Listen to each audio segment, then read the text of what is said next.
सभी को स्क्रीन दिख रहा है? Yes sir. ठीक है, तो हम लोगों ने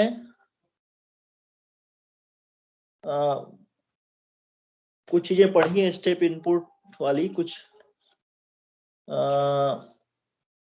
सॉरी इम्पल्स हम लोग देख रहे थे ना। क्या देख रहे थे हम लोग? इम्पल्स रिस्पॉन्स देख रहे थे मेरे ख्याल से फॉर द अंडरडैम्प्ड सिस्टम। अब केस 2 देखते हैं फॉर द अनडैम्प्ड सिस्टम। तो चीजों को थोड़ा मैं 5-10 मिनट निपटाने की कोशिश कर रहा हूँ। अनडैम्प्ड सिस्टम जो होता है that is zeta is equal to 0, C S divide by R of S क्या हो जाएगा? Omega N square divide by S square plus omega N का स्क्वायर। अब आप इंपल्स इनपुट दे रहे हो, that means R of S की वैल्यू क्या होगी? 1 होगी। आर ऑफ एस की वैल्यू 1 होगी। तो यहाँ से सी ऑफ एस आ गया, सी ऑफ एस आ गया omega N square divide by S square plus omega N का होल स्क्वायर। या चूंकि आप ए डेल ऑफ टी दे रहे हो तो यहाँ पे आर ऑफ एस की वैल्यू 1 होगी, ए होगी सॉरी। तो यहाँ से आ गया A into omega n, omega n को 2 भाग में डिवाइड कर रहा हूं मैं, into omega N into s square plus omega N का स्क्वायर। और आप जानते हो some constant divide by S square plus constant का स्क्वायर। जब इनवर्स लाप्लास ट्रांसफॉर्म निकालोगे तो साइन ओमेगा इक्वल होगा। तो यहां से आगे A n sine omega n that is nothing but, अगर मैं 2 पाई बाई टी एन में लिख सकता। तो ये चीज क्लियर हो सभी को?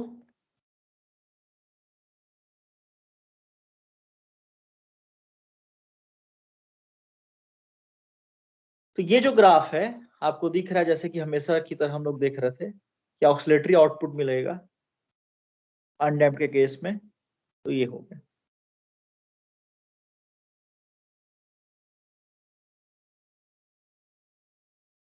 Time period is T N, that means frequency should be equal to 2 by omega N.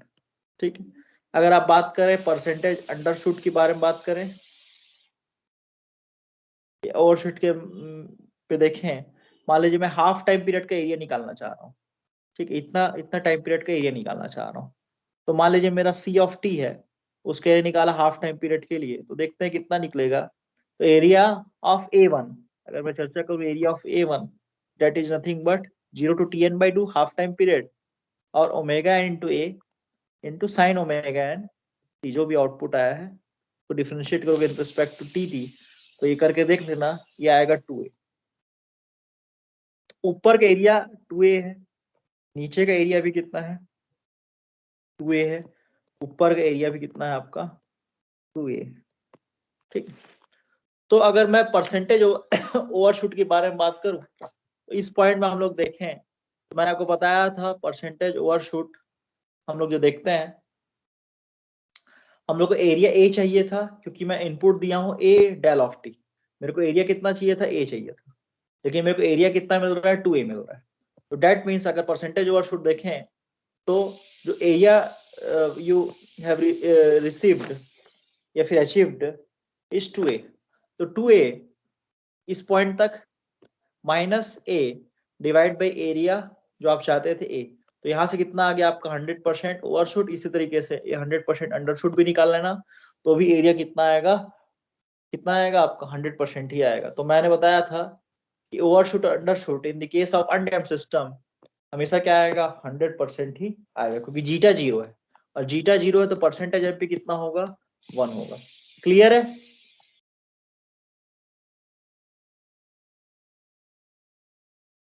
यहाँ तक क्लियर सभी को? तुम लोग पढ़ वढ़ नहीं रहे हो क्या घर में जाके?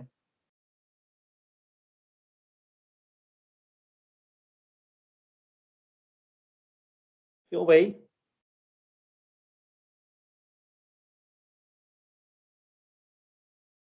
प्रतीक राय, अनमोल, यस सर। तो कुछ बोलोगे? समझ में आ गया यहाँ तक? सर लास्ट का थोड़ा नहीं आया, क्या समझ में नहीं आया? तो मैं तो सर हर तो बार 2 लाइन नेटवर्क। के बाद, हर 3 लाइन के बाद तो मैं यही पूछता हूँ यार, कोई डाउट है कि नहीं है, कोई डाउट है कि नहीं है। ऐसा तो है थोड़ा कि नहीं मैं मतलब मूर्ख बना के आगे बढ़ते जा रहा हूँ। ऐसा तो हो ही नहीं रहा है कि मैं मूर्ख बनाऊं और आगे बढ़ा दूं। ऐसा होता है, होता है, होता है। इंजीनियरिंग के लैंग्वेज में तो समझा रहा हूँ क्या? यस यहाँ पे क्या समझ में नहीं आया? सर, वो लास्ट का पॉइंट में नेटवर्क इशू हो गया था थोड़ा डायग्राम के बाद। अच्छा, और कोई दूसरा, और किसी को डाउट हो? निखिल वर्मा। No sir.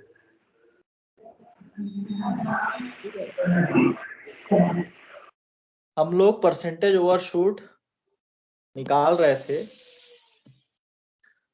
तो जब भी आप डेल ऑफ टी इनपुट दोगे, मतलब ए डेल ऑफ टी यदि मैं इनपुट दे रहा हूं, तो ए डेल ऑफ टी का एरिया होता है ए। सिग्नल सिस्टम में पढ़े होगे, जैसे ए डेल ऑफ टी का एरिया निकालूं 0 to इन्फिनाइट के लिए, तो इसकी वैल्यू ए आएगी।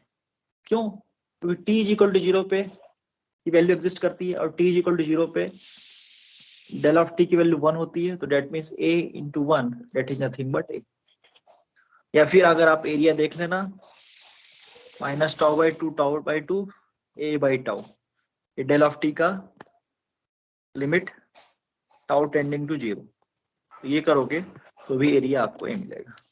ठीक, तो कहने का मतलब ये है कि डेल ऑफ टी का जो कोफिशिएंट है वो एरिया को रिप्रेजेंट करता है। ज्यादा सोचने की जरूरत नहीं है, या फिर पढ़ चुके हैं। तो मैंने आपको बताया था जो क्लोज लूप सिस्टम होता है वो पैरामीटर को फॉलो करता है। जैसे डेल ऑफ टी दोगे तो एरिया को फॉलो करेगा, यूनिट स्टेप इनपुट दोगे तो एम्पलीट्यूड को फॉलो करेगा, रैंप इनपुट दोगे तो स्लोप को फॉलो करेगा, और पैराबोलिक फंक्शन जैसे और उसके ऊपर करते जाए T square by 2 parabolic function, तो पैराबोला के स्लोप को फॉलो करते जाएगा हर एक पॉइंट के। तो जैसे जैसे ऑर्डर आप बढ़ाते जाओगे वैसे वैसे उस ऑर्डर को फॉलो करते जाएगा। जिस रेट से आप इनपुट दोगे उसी रेट से आपका आउटपुट आएगा। That is the close loop system. Error को कम करते जाएगा और उसी रेट पे पहुंचते जाएगा जिस रेट से आपने इनपुट दिया है। तो वही चीज मैं बोल रहा हूं कि ये मेरा अनडैम्प्ड सिस्टम था। अनडैम्प्ड सिस्टम मतलब जीटा इज इक्वल टू 0, तो मैंने ट्रांसफर फंक्शन में जीटा 0 पुट कर दिया, तो 2 जीटा ओमेगा एन क्या हो गया? 0 हो गया। तो ये वाला जो कांस्टेंट टर्म था बीच का वो 0 हो गया। इसका इनवर्स लाप्लास ट्रांसफॉर्म निकालोगे तो ये सी ऑफ टी आ गया A omega n sine omega N t. That is the inverse Laplace transform. फिर इसको सीधा सा ये ग्राफ है, ए ओमेगा एन क्या हो गया? इसका एम्पलीट्यूड हो गया, तो इसके बीच में हो गया। अब मेरे को एरिया निकालना है कि ये फर्स्ट हाफ का जो पॉजिटिव साइकिल उसका एरिया कितना है। तो यहां से यहां तक आपका कितना है? Time period T N by 2 है, यहाँ तक टी एन है, तो यहां से यहां तक इंटीग्रेट कर दीजिए, तो आपको इंटीग्रेशन से क्या पता चल जाएगा? एरिया पता चल जाएगा। तो मैंने इंटीग्रेट किया 0 to T N by 2 input को, सी ऑफ टी को, आउटपुट को, तो मेरे को क्या मिल गया? एरिया मिल गया। ये कर लेना, बड़ा चीज नहीं है, कर लोगे। तो 2 एरिया मिल गया। चाहिए था मेरे को एरिया ए, लेकिन मेरे को मिल कितना रहा है? Area 2a। तो अगर मैं इस पॉइंट में देखूं, ये जो इस पॉइंट में देखूं, तो मेरे को पहला ओवरशूट, ऐसे मैं निकालता था हर बार की तरह, पहला overshoot for the half time period that is the n is equal to 1, 2a minus a। चाहिए था मेरे को a, लेकिन मिल कितना रहा है? 2a। तो 2a minus a divide by a is nothing but 100%। इसी तरीके से अगर मैं इस पॉइंट को देखूं, तो इस point n is equal to 2 तक के लिए देखूं, फर्स्ट अंडरशूट, तो टोटल एरिया कितना दिख रहा है आपको? तो यहां से यहां तक का, एक तो पॉजिटिव 2a, अगर मैं इसको दूसरे एक पेन से दिखाता हूं, तो यहां तक आपको एरिया मिल गया, overall area that is positive 2a minus negative 2a, positive area minus negative, तो ओवरऑल एरिया 0 है। पूरे साइन थीटा का ओवरऑल एरिया कितना दिखता है? 0 दिखता है। तो ओवरऑल एरिया कितना है? 0 है। तो फर्स्ट अंडरशूट के केस में क्या बोलूंगा मैं? आपको एरिया चाहिए था a, लेकिन आपको मिला कितना? 0 डिवाइड बाई a डिजायर्ड। तो that means first understood is nothing but 100%। अब क्लियर है? जिसका भी डाउट था, जिसका भी नेटवर्क वो हुआ था, आउट ऑफ नेटवर्क हुआ था, यस जो सर, भी, यस ये हो गया। और क्या है, क्रिटिकली डैम्प्ड सिस्टम देखते हैं। तो क्रिटिकली डैम्प्ड सिस्टम, मेरे को क्या दूसरे टॉपिक में जाना बहुत जरूरी हो गया है। तो zeta is equal to 1, that means ये आ गया omega N square divide by S square plus 2 zeta omega N plus omega N का स्क्वायर। इसको फर्दर अगर आप देखें तो एक्चुअली क्या है, omega N square divide by S plus omega N का होल स्क्वायर। अब इसमें आप इनपुट देते हो, that is the C of S divide by R of S की वैल्यू क्या है, A del of T, that means A, inverse Laplace transform हो गया ए। इसका फर्दर आप देखें तो मैंने आपको बताया था कि e square minus omega N t का लाप्लास ट्रांसफॉर्म होता है 1 by S plus omega n, ये होता है। अगर अब मैं इसको टी से मल्टीप्लाई कर दूंगा, प्रॉपर्टीज लगाऊंगा, ये आ जाएगा 1 upon S plus omega N का स्क्वायर। ठीक है, ये प्रॉपर्टीज आप सिग्नल सिस्टम में पढ़ा है। ठीक है, या लाप्लास ट्रांसफॉर्म का प्रॉपर्टी है। जैसे ही आप टाइम डोमेन में टी मल्टीप्लाई करते हैं तो यहाँ पे एस स्क्वायर हो जाता है। ठीक है, तो एक तो ये हो गया। तो इसका इनवर्स लाप्लास ट्रांसफॉर्म क्या होगा, इसका इनवर्स लाप्लास ट्रांसफॉर्म होगा that is A omega N square T into E to the power minus omega N T. ये क्लियर हो यहां तक सभी को?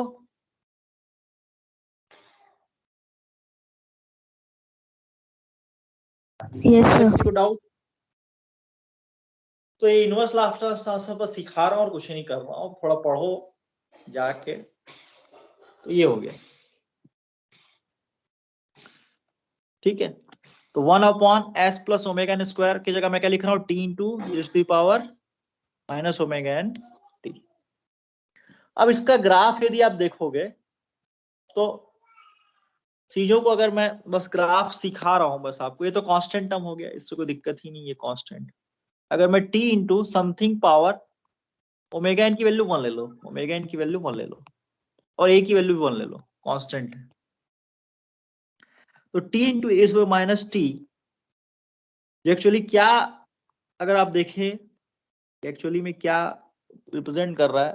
मान लो मैं टी की वैल्यू स्मॉल रखता हूँ, वेरी वेरी स्मॉल, मतलब टी इज इक्वल टू 0.01 0.02 इसको रखता हूं।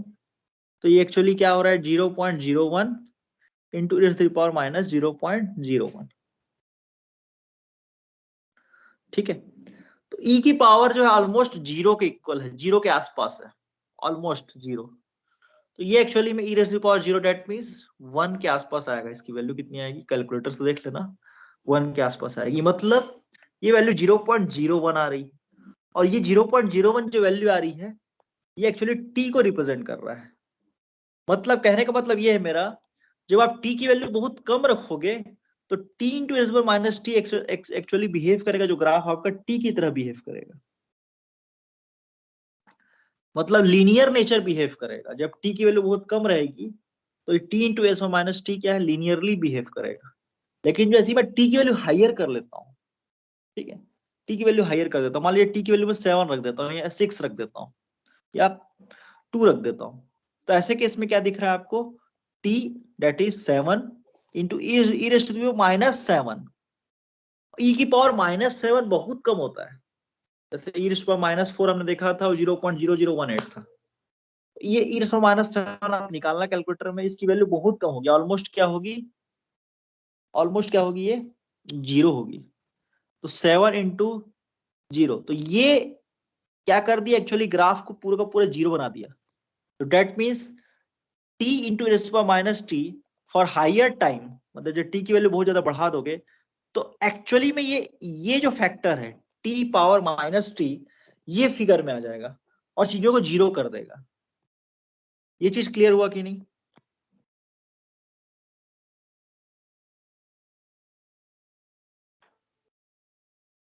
क्लियर है यहां तक सभी को? Yes sir.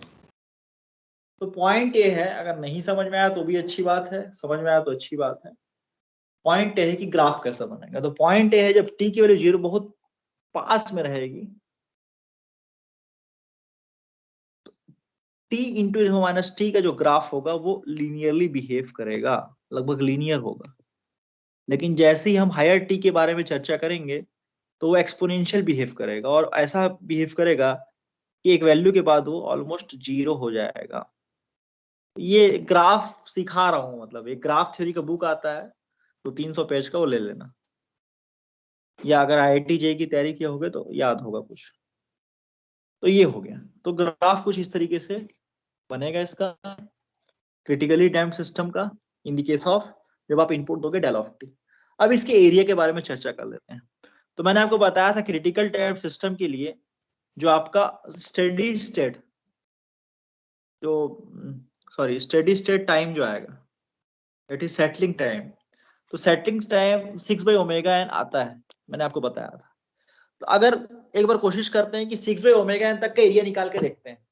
अगर 6/ओमेगा n तक का एरिया निकालेंगे, यदि ये 0.98 आ गया, मतलब मैं जो कह रहा हूँ बात सही हो जाएगा। तो यहां से आ गया a omega n square t into e पर minus omega n t 0 to 6/ओमेगा n time period तक इसको इंटीग्रेट कीजिएगा।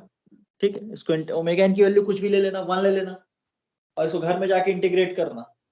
तो जब आप घर में जब इसको इंटीग्रेट करोगे, ये कैलकुलेटर से भी इंटीग्रेट कर सकते हो, इंटीग्रेशन कैलकुलेटर के थ्रू भी कर सकते हो। ओमेगा n की वैल्यू 1 ले लेना, कोई भी वैल्यू ले सकते हो। ठीक है, तो a तो कांस्टेंट है तो a बाहर ले लिया, 0 to 6 t into ten power minus t dt। तो इसको कैलकुलेटर से करके देख लेना, t इंटू माइनस ई पावर माइनस टी को जब इंटीग्रेट करोगे 0 to 6 तो ये आ जाएगा 0.98। और यही चीज मैं आपको बताना चाह रहा हूँ कि क्रिटिकल जो डैम्प्ड सिस्टम होता है उसका सेटलिंग टाइम जो होता है 6/ओमेगा होता है। क्यों होता है? क्योंकि ये 98% इनपुट को फॉलो कर लेता है, मतलब आपको जो 98% एरिया मिल चुका है। दैट मीन्स आपको एरिया कितना मिल चुका है, यहां से यहां तक 98% एरिया मिल चुका है। 90% एरिया इज फॉलोड। ठीक है, 2% एरर बस बच गया है, 98% आपको आउटपुट मिल चुका है। यहां तक क्लियर हो सभी को?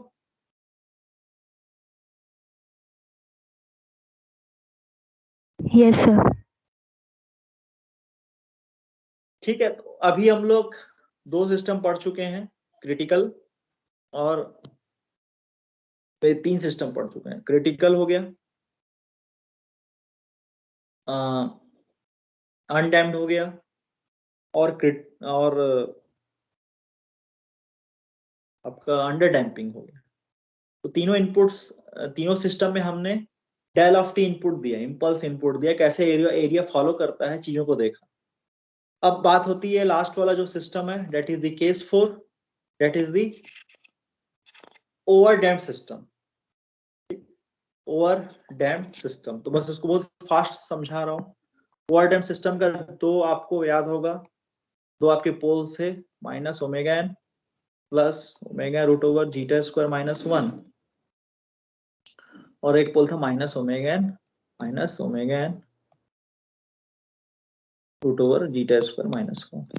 ठीक है, in terms of zeta square minus 1 मैंने 2 पोल्स निकाले थे, 2 रियल वैल्यू। ठीक है, अब आप लोग जाना घर में और इसको, that is the s plus zeta omega n plus omega n square root over zeta square minus 1, एक पोल ये हो गया, एक रूट ये हो गया, और s minus zeta omega n या फिर जीटा स्क्वायर माइनस 1।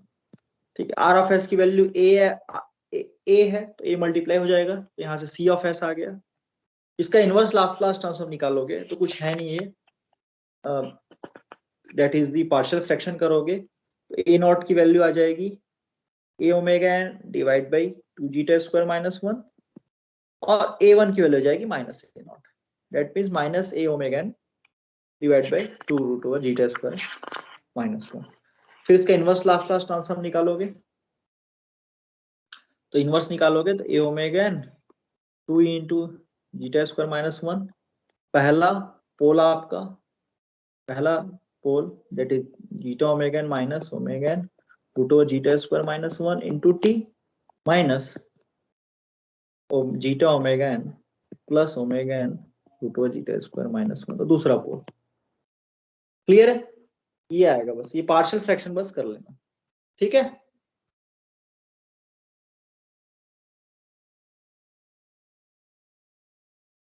क्लियर है सभी को?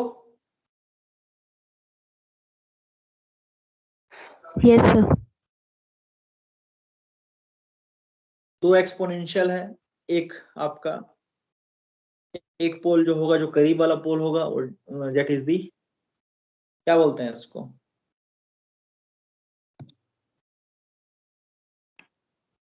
Dominant pole. Dominant pole. Very good, dominant pole. तो डोमिनेंट पोल की वजह से एक्चुअल एक्सपोनेंशियल फिगर बनेगा, दैट इज ये कुछ इस तरीके से, दो एक्सपोनेंशियल को जब आप माइनस करोगे तो ये कुछ इस तरीके से बनेगा डायग्राम। तो that is the over damped system. और यहां से 4 इंटू टाउ, और टाउ कौन सा रहेगा, जो कि आपका dominant, zeta omega n minus omega √(जीटा²-1), ये डोमिनेंट पोल है, ठीक। जो वो ज्यादा करीब है। तो बस इसमें ओवर डैम्प्ड और क्रिटिकल डैम्पिंग में कोई भी अंतर नहीं है। ओवर डैम्प में आउटपुट आपको स्लो मिलता है और क्रिटिकल डैम्पिंग में आउटपुट आपको फास्ट मिलता है। जैसे एक इसी फिगर में मैं क्रिटिकल डैम्पिंग का जो जो हमने निकाला था, ये क्रिटिकल डैम्पिंग का फिगर, ठीक है। क्रिटिकल डैम्पिंग का फास्ट रिस्पॉन्स है, 6/ω पे आपको आउटपुट मिल रहा है, ठीक है। तो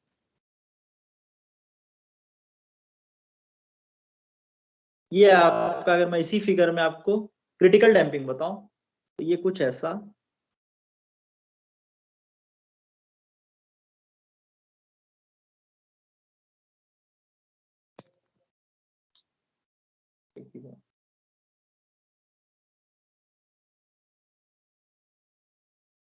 दैट इज 6/ω। तो क्रिटिकल डैम्पिंग, और ये है आपका ओवर डैम्पिंग। तो क्रिटिकल डैम्पिंग क्या, फास्ट, और ये क्या है आपका फास्ट रिस्पॉन्स, और ओवर डैम्पिंग क्या है, स्लो है। तो ये हो गया आपका। तो यहां तो किसी को डाउट है? सर ये जो टाइम रिस्पॉन्स एनालिसिस है, इसमें सवाल कैसे आते हैं वो थोड़ा समझ में नहीं आ रहा है, एग्जाम में कैसे आएंगे?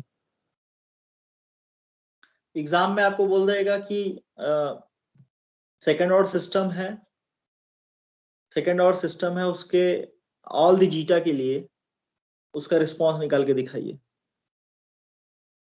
कोई सेकेंड ऑर्डर सिस्टम दे दिया, ठीक है, उसमें सेकेंड ऑर्डर सिस्टम यही रहेगा जो समझा रहा हूँ, जो भी अभी समझाया हूँ।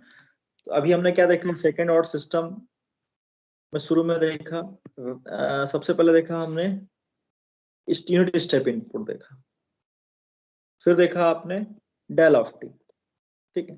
तो बोलेगा कि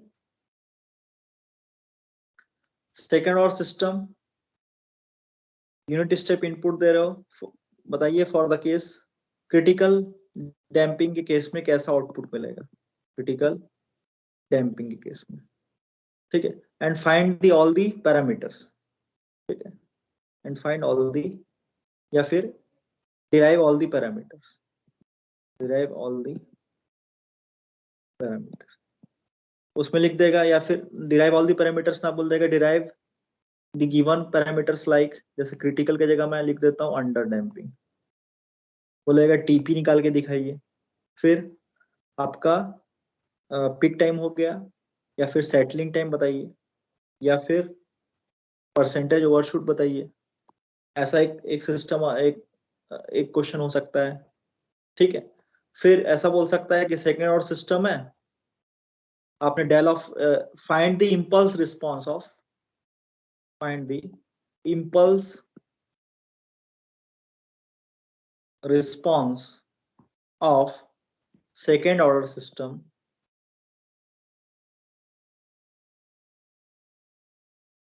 second order critically damped system, critically damped system. तो इस क्वेश्चन को अगर आप देखें जनरली ये क्वेश्चन बहुत आता है कि टीपी निकालिए, टीएस निकालिए, परसेंटेज एमपी निकालिए, या फिर जीटा निकालिए, ठीक है, जीटा और एमपी के बीच रिलेशन निकालिए। जनरली ये क्वेश्चन बहुत आता है। लेकिन मान लीजिए एक क्वेश्चन ऐसा बनता है कि find the impulse response of second order critically damped system. तो आपने देखा कि इंपल्स रिस्पांस कहने का मतलब कि इंपल्स इनपुट देंगे तो क्या रिस्पांस, इंपल्स रिस्पांस मतलब रिस्पांस जो है वो इनपुट है, तो इंपल्स इनपुट दे रहे हो आप। एक चीज ये क्लियर हो गया कि आप डायलॉफ्टी इनपुट दे रहे हो। फिर सेकेंड ऑर्डर सिस्टम है, दैट मीन्स उसका जो ट्रांसफर फंक्शन आएगा वो S square plus 2 zeta omega N plus S square omega N square होगा। और क्रिटिकली डैम्प्ड सिस्टम है, मतलब जीटा इज इक्वल टू 1 है। अब आप आउटपुट निकाल के दिखा रही है, ठीक है, तो ये हो गया। क्लियर है? Yes sir. ठीक है। और इसमें क्वेश्चन ये बनता है कि आपको कुछ पैरा दे दिया जाएगा, वैल्यू ओमेगा एन दे दिया, जीटा दे दिया, और आपको टीपी टीएस इसकी वैल्यू निकालने बोलेगा। एक क्वेश्चन ऐसा बनता है। फिर एक क्वेश्चन ऐसा बनता है, डिफाइन कीजिए सेटलिंग टाइम क्या होता है।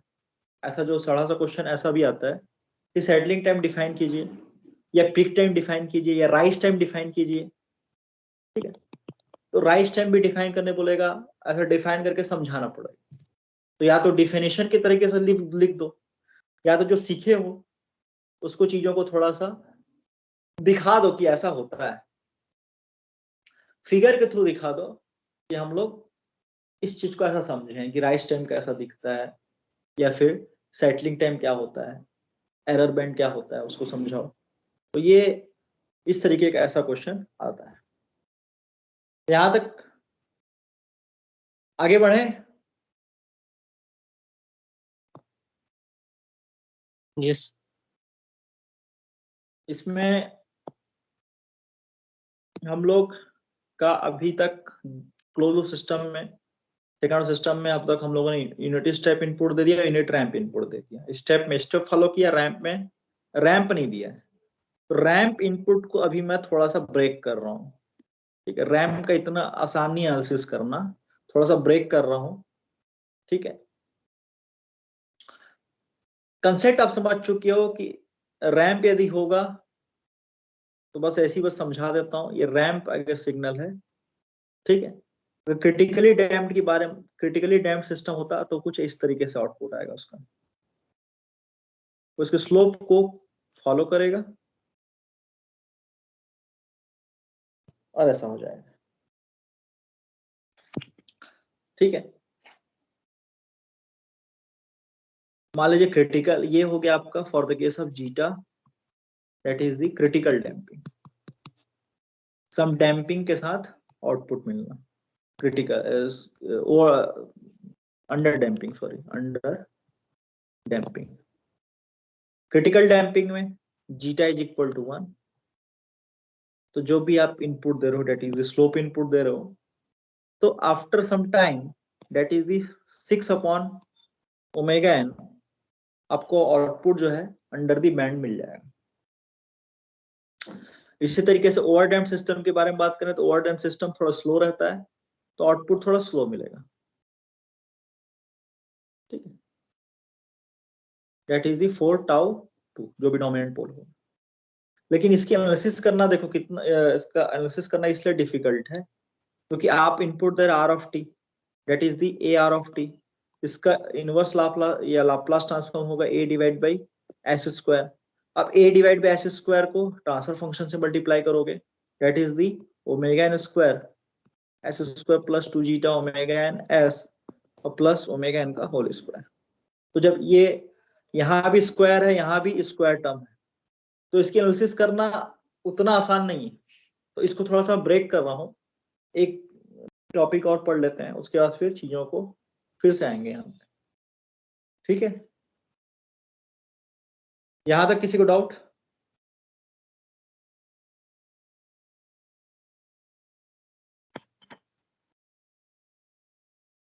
क्लियर है सभी को? Yes, sir. तो हम लोग नया देखते हैं कि स्टेडी स्टेट एरर। अभी तक हमने देखा स्टेट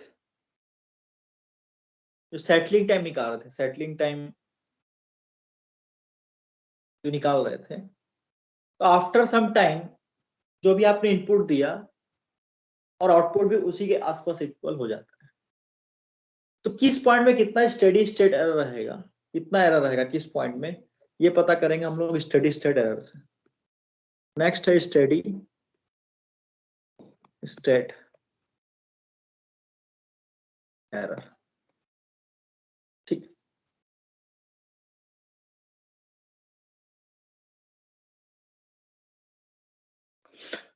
तो हो क्या रहा था अब तक, स्टेप इनपुट दे रहे थे तो एरर कम होते जा रहा था। यहाँ पे एरर सबसे ज्यादा रहेगा just t is equal to 0 पे। जैसे जैसे हम लोग टाइम बढ़ते जाएगा, आप जो आउटपुट चाह रहे थे वो आउटपुट आपको मिलते जाएगा, तो एरर कम होते जा रहा है। क्यों एरर कम होते जा रहा है? फिर आप रैम इनपुट दे रहे हो, ठीक है, तो जो एरर इतना था आगे चल के वो एरर बहुत कम हो जाता है। डेट मीन्स एरर की वैल्यू कम होते जा रही है, क्योंकि आप दे रहे हो that is the close loop system. Close loop system में आप इनपुट दे रहे हो, और ये एक्चुअली रिप्रेजेंट क्या कर रहा है, मान लीजिए ये आउटपुट है, ये आउटपुट और इस सम गेन के साथ मल्टीप्लाई हो रहा है। अगर मैं g of h of s की वैल्यू 1 कर देता हूँ, यहाँ पे एक्चुअली में output input minus output, input minus output के साथ गेन मल्टीप्लाई हो रहा है और वो कम होते जा रहा है। डेट इज दी एरर की वैल्यू कम होती जा रही है। Input minus output is nothing but error. और इस एरर, तो यहां पे मैं इसको लिख रहा हूं, इस पॉइंट को लिख रहा हूं e ऑफ s। जो समर का जो आउटपुट है वो e ऑफ s है, एरर आउटपुट है। तो यहां से जो फिगर हो गया ये एक्चुअली में कुछ इस तरीके से है। यहाँ पे आउटपुट जो एक्चुअली में e ऑफ s है, एरर रिस्पॉन्स।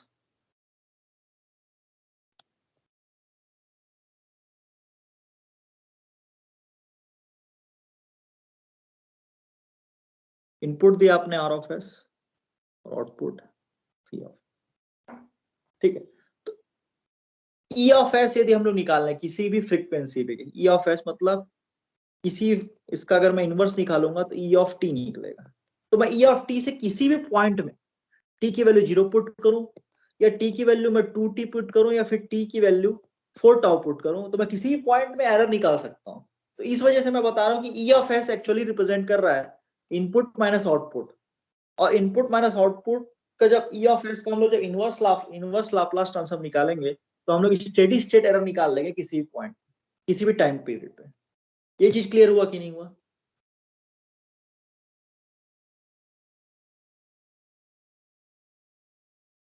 क्लियर है?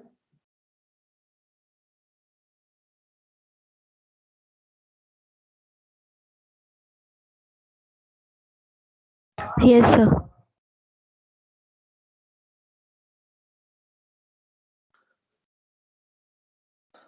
तो ये जो वोल्टेज है, मान लो मैं यहाँ पे जो भी वोल्टेज मेरे को मिलेगा, करंट जो भी मिलेगा इस सर्किट में, तो मुझे एरर की वैल्यू मिल जाएगी।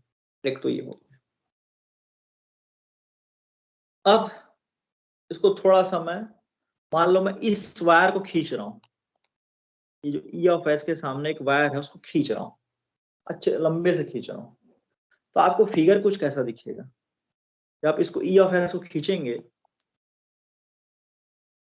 क्योंकि अब मैं एरर की बात कर रहा हूँ, अभी तक मैं रिस्पॉन्स देख रहा था, आउटपुट कैसा आ रहा है उसके बारे में मैं चर्चा कर रहा था। अब मैं चर्चा कर रहा हूँ एरर कैसा आ रहा है, कैसा एरर आ रहा है, इसलिए मैं एरर को खींच रहा हूँ, इस वायर को खींच रहा हूँ। जब इस वायर को आप खींचते जाएंगे तो आप देखेंगे कि जो एच ऑफ एस है और जी ऑफ एस क्या हो जाएंगे, सीरीज में आ जाएंगे। ऐसा थोड़ा इमेजिन करके देखो, ये दोनों क्या हो जाएंगे, सीरीज में आ जाएंगे। इमेजिन कर पा रहे हो? इसको खींचते जाइए तो एक्चुअली में ये दोनों कहाँ पे हैं? अब मेरे को इससे मतलब ही नहीं, आउटपुट से मेरे को मतलब ही नहीं है।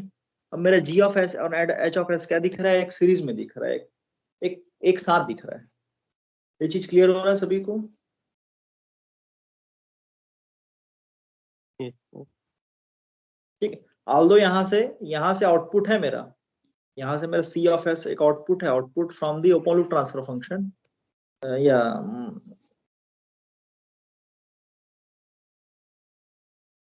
Output from the gain. ये यहाँ से सी ऑफ एस तो है, लेकिन अब मेरा पॉइंट ऑफ जो मेरा व्यू है वो ई ऑफ एस पे एरर पे है। कितना एरर, किस पॉइंट में कितना एरर आ रहा है ये देखने को है। ठीक है, तो अब ये एनालिसिस नहीं कर रहा हूं मैं, इसको लिख ही देता हूं। तो आप क्या देख रहे हो, ये क्लोज लूप सिस्टम है जिसका गेन एक्चुअली में 1 है और जिसका फीडबैक गेन, फॉरवर्ड गेन तो 1 है और जिसका फीडबैक गेन एक्चुअली में g into H of S है। तो G of S into H of S को हम लोग g into H of S लिख देते हैं, 2 बार ब्रैकेट एस नहीं लिख के। और आउटपुट ई ऑफ एस है और इनपुट आर ऑफ एस। तो अब मैं इनपुट दे रहा हूं और एरर को देख रहा हूं, इनपुट दे रहा हूं और एरर को देख रहा हूं। That is nothing but error response, error response. ठीक है, तो that is E of S divide by R of S. आपने आर ऑफ एस दिया और आपने एरर को देखा। तो अगर आप देखें तो आप जानते हो क्लोज लूप सिस्टम का ट्रांसफर फंक्शन क्या होता है, forward gain divide by 1 plus forward gain into ji H of S. तो यहां से क्या आ गया, 1 divide by 1 plus ji H S. यहां तक क्लियर सभी को?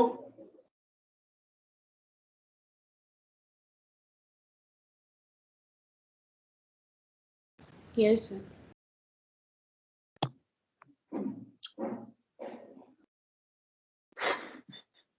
अब देखो, फाइनल वैल्यू थ्योरम आपने पढ़ा होगा। फाइनल वैल्यू किसी भी सिस्टम का फाइनल वैल्यू निकालते हैं। फाइनल वैल्यू थ्योरम पढ़े हो कि नहीं पढ़े हो?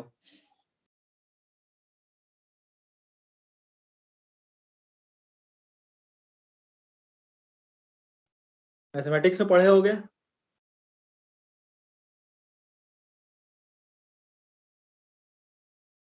पढ़े हो? Yes, sir. पढ़े हैं।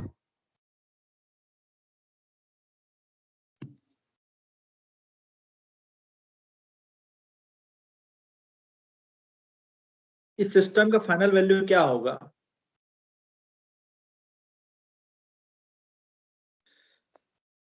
ये एरर की फाइनल वैल्यू क्या होगी? ये एरर यहां से तो दिख रहा है, लेकिन एक्चुअली में आप एक्चुअल सिस्टम होता है ऐसा हम लोग नहीं निकाल पाते। तो एरर की फाइनल वैल्यू क्या होगी? That is the limit t tending to infinity, that is the error की फाइनल वैल्यू। और यहां से फाइनल वैल्यू थ्योरम आया, फाइनल वैल्यू थ्योरम आया। तो टाइम डोमेन में फाइनल वैल्यू निकालना इतना आसान नहीं। तो हम लोग क्या करते हैं, फ्रीक्वेंसी डोमेन में शिफ्ट हो जाते हैं। तो फ्रीक्वेंसी डोमेन शिफ्ट क्या करता है, उसे कुछ कुछ कंडीशंस हैं कि उसके पोल्स यहाँ लाई करने चाहिए, वहां लाई करने चाहिए, वो देख लेना। लेकिन अभी पॉइंट ये है कि लिमिट इंफिनिटी, ये अगर मैं इसको फ्रीक्वेंसी डोमेन में शिफ्ट करूं तो यहाँ जाएगा टाइम की वैल्यू इनफाइनाइट में शिफ्ट करना, ये फ्रीक्वेंसी की वैल्यू 0 में शिफ्ट करने की इक्वल होती है। और यहाँ पे ई ऑफ टी के क्या आ जाएगा S into E of S आ जाएगा। ये आप लोगों ने मैथमेटिक्स में पढ़ा होगा, फाइनल वैल्यू थ्योरम। या फिर नहीं भी पढ़े हो तो ये है, याद रख ले सभी को। yes, तो इसको बोलते हैं स्टेडी स्टेट एरर, इसको बोलते हैं स्टेडी। क्यों बोलते हैं बताऊंगा। तो मैं लिख रहा हूं यहाँ पे ESS मतलब स्टेडी स्टेट, SS का मतलब हो गया स्टेडी स्टेट और E का मतलब हो गया एरर, स्टेडी स्टेट एरर। तो ESS की वैल्यू आ गई, that is limit S tending to 0 S into E of S। इसको E ऑफ S की वैल्यू हम लोगों ने अभी जस्ट निकाला है। तो limit S tending to 0 S into R of S divide by 1 plus GS HS। Clear है यहां तक?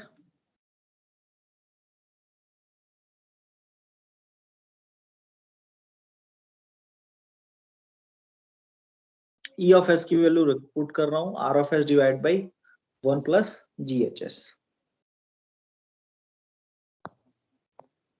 ठीक है,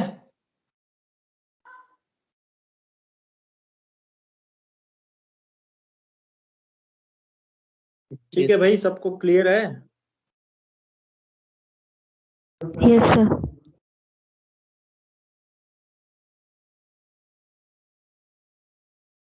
तो स्टेडी स्टेट एरर निकालना है, तो input divide by 1 plus GHS कीजिए और S टेंडिंग टू 0 कर दीजिए, तो आपको स्टेडी स्टेट एरर मिल जाएगा। बात करते हैं ये एक्चुअली में स्टेडी स्टेट क्या रिप्रेजेंट करता है। ठीक है,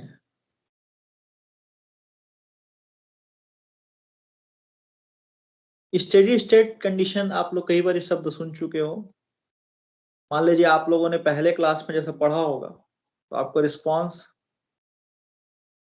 कुछ ऐसा रहा होगा, फास्ट रिस्पांस। लेकिन एक समय के बाद आपको लगता है कि नहीं यार, अब नहीं हो पा रहा है, डेट इज एकदम फ्लैट हो जाता है, फ्लैट रिस्पांस, एकदम फ्लैट हो जाओगे। ठीक, तो ऐसा समय जब आप फ्लैट हो जा रहे हो, मतलब इससे ज्यादा नहीं हो पा रहा है वाला समय, वो समय होगा आपका स्टेडी स्टेट रीजन।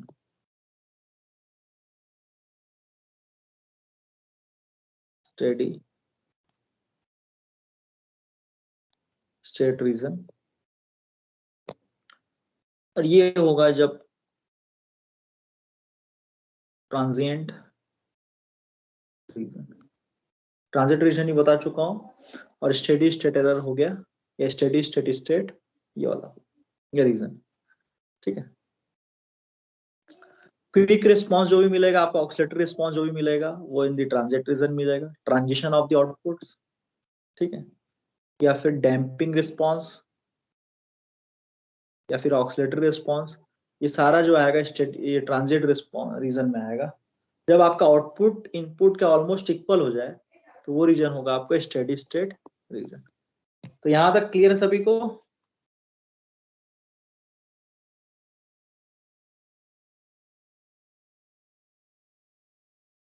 तो स्टेडी स्टेट रीजन जो है आपके एरर बैंड पे डिपेंड करता है। अगर आप एरर बैंड 2% लिए हो, तो आपका स्टेडी स्टेट रीजन क्या है, 4 टाउ के बाद आ जाएगा। अगर आप एरर बैंड 5% लिए हो, तो स्टेडी स्टेट एरर 3 टाउ के बाद आ जाएगा। क्लियर है? तो अगर हम लोग देखें ये एक्सपोनेंशियल फंक्शन है, तो टी, ये एक्सपोनेंशियल फंक्शन का जो रिस्पांस होगा ये -t/टाउ होगा। अगर आप t की जगह 4 टाउ पुट कर दोगे, एरर बैंड अगर आपने 2% लिया है, तो steady state region that means आ जाएगा।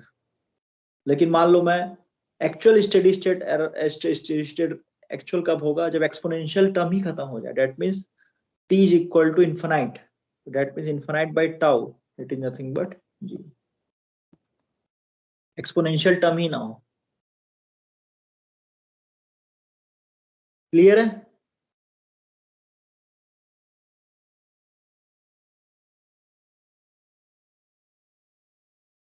Yes, sir. ठीक है,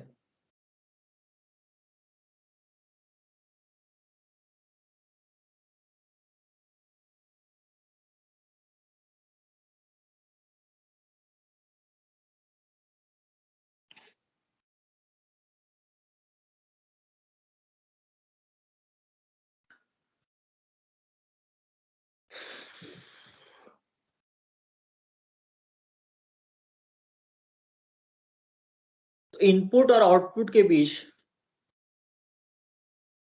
जो भी फंक्शन आता है, जो भी ट्रांसफर फंक्शन आता है, उसको बोलते हैं open loop transfer function.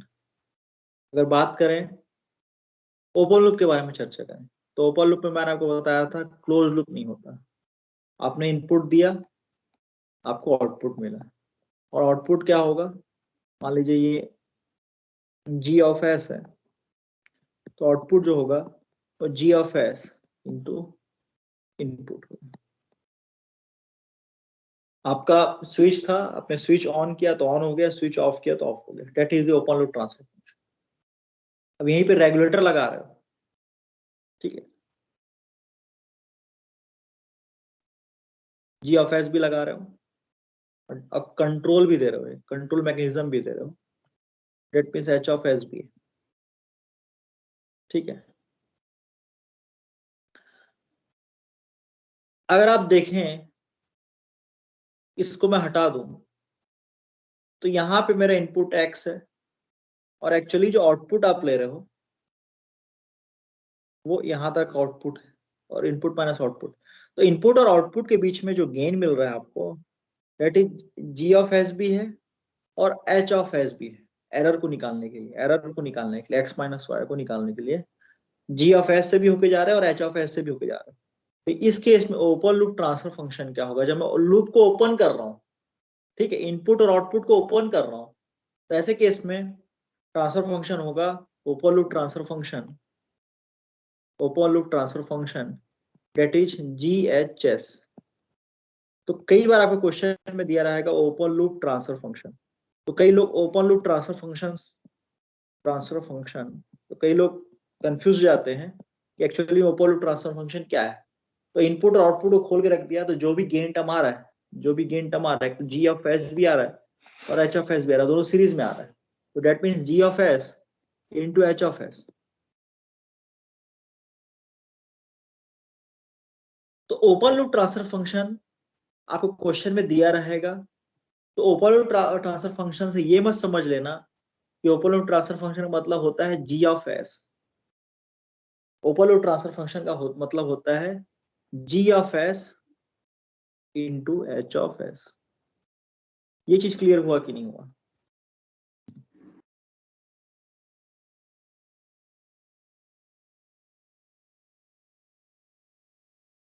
Clear है?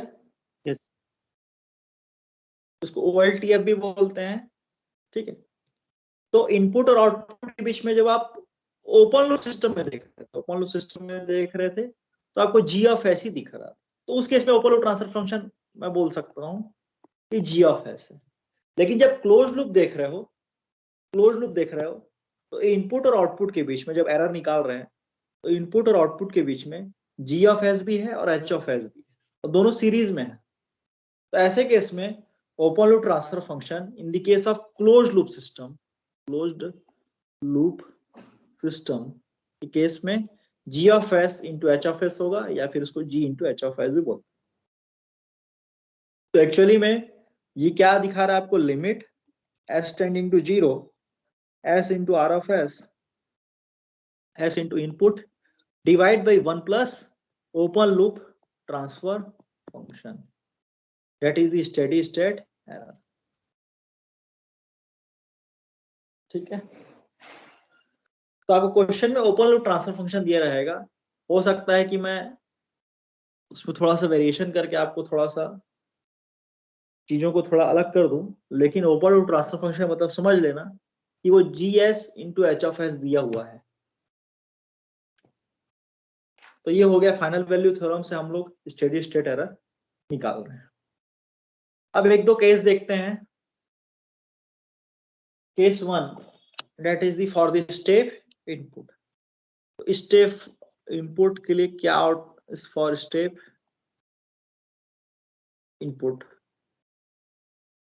अगर आप इनपुट के अंदर स्टेप इनपुट दे रहे हो, तो ऐसे केस में स्टेडी स्टेट एरर क्या होगा, ये इसका डेरिवेशन है केस 1।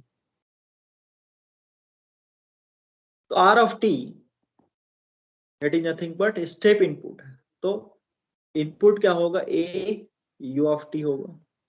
आर ऑफ एस की वैल्यू क्या आ गई, ए बाई एस आ गई। तो यहां से steady state error is nothing but limit S tending to 0 S into R of S that is A by S divide by 1 plus GHS। ये हो गया, ठीक है। अब यहाँ से हम लोग ऐसे दोनों से डिवाइड कर दिए, तो यहाँ से आ गया लिमिट एस टेंडिंग टू 0। अब ऊपर वाला जो है, ऊपर वाला कांस्टेंट टर्म हो गया, क्योंकि s into A by S जब मल्टीप्लाई किए एस एस कैंसिल हो गया, तो ऊपर वाला टर्म जो है अब कांस्टेंट हो गया। तो मैं उसको ऊपर वाला टर्म को एस जीरो का त्यों लिख रहा हूँ ए, लेकिन नीचे वाला टर्म एस का फंक्शन में, तो यहाँ पे 1 plus limit S tending to 0 G H S कर दिया, ठीक है। तो इसको बोलते हैं a divide by 1 plus kp बोलते हैं, that is the positional error coefficient. तो kp is nothing but limit s tending to 0 G H S, और इसको बोलते हैं आपका positional, p for positional error coefficient. मैं बताऊंगा ये पोजिशनल शब्द कैसे आया, पोजिशनल एरर कोफिशिएंट। तो यहां तक सबको क्लियर है?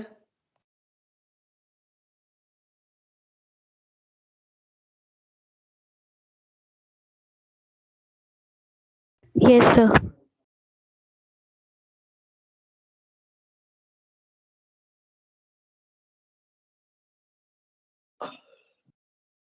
तुम लोग की क्लास कितनी हुई अभी तक? सुबह से चल रही क्लास? 30। हाँ सर।